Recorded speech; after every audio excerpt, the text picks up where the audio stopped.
I love gadgets. I don't, however, feel like I always need the biggest and the newest. In fact, if I can do something great with something that isn't top of the line, I tend to get a certain satisfaction out of it. Like, for example, using an entry-level DSLR and its kit lens to capture a fantastic landscape photo.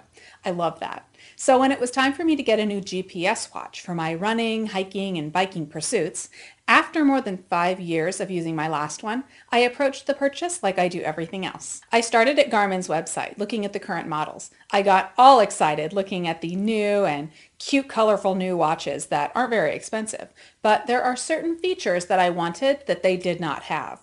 So I went right on up the line to the expensive models that do have those features.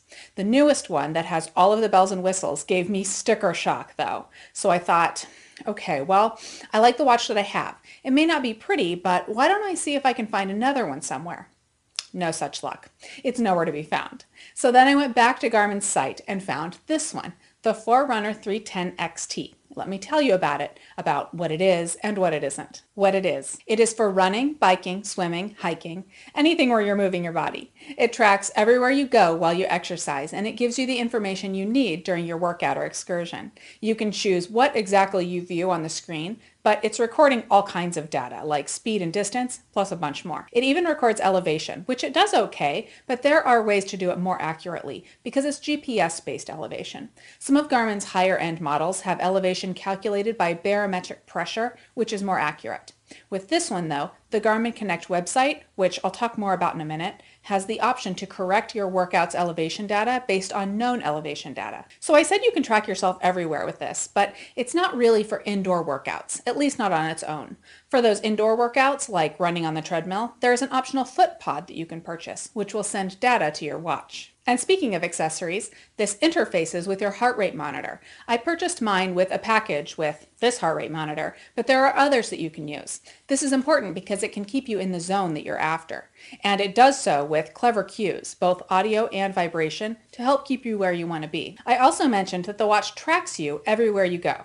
One thing that sets this watch apart from some of the smaller ones is that you can view the path you've taken on a map on the screen.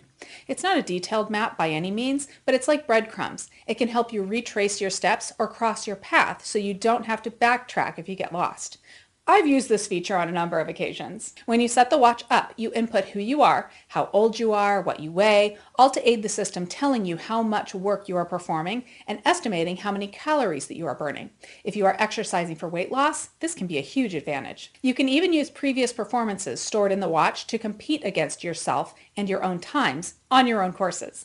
If you want to push yourself harder than last time, it will tell you how far or behind you are compared to your recent performance that you select. Also, these courses can be traded between friends online. Garmin calls it the virtual partner capability. So you're recording everything for individual workouts, but then you sync it wirelessly with the Training Center software on your PC or Mac or to Garmin Connect online. Then you have all of your workouts in one place and you can see the big picture. Because while you can see all of your workouts individually, you can also summarize the info in folders that you create. So I've mentioned Garmin Connect twice now.